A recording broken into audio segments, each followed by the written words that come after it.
Renungan Kefas, pengenalan atas perasaan hayat. Dalam Roma pasal 8 ayat 4-6, supaya tuntutan hukum Taurat digenapi di dalam kita, yang tidak hidup menurut daging, tetapi menurut roh. Sebab mereka yang hidup menurut daging memikirkan hal-hal yang dari daging. Mereka yang hidup menurut roh memikirkan hal-hal yang dari roh.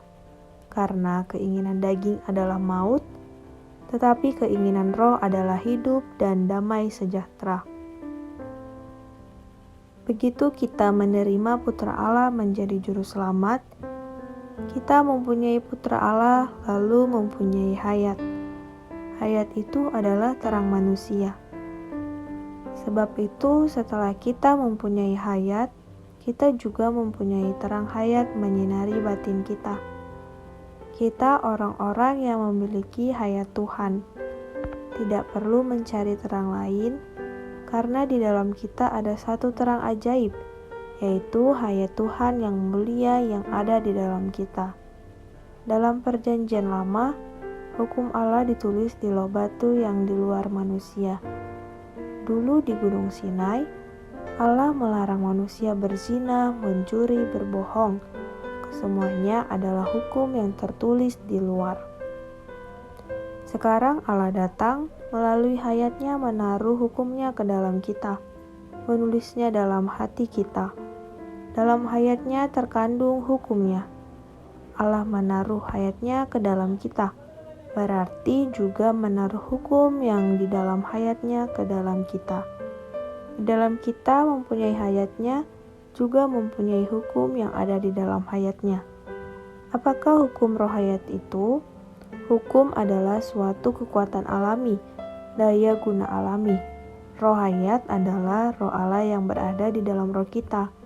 Roh ini bersifat hayati. Sebab itu, hukum roh hayat boleh dikatakan adalah hukum hayat. Suatu hukum belum tentu adalah suatu hayat, tetapi suatu hayat pasti merupakan suatu hukum, mempunyai suatu kekuatan dan daya guna alami.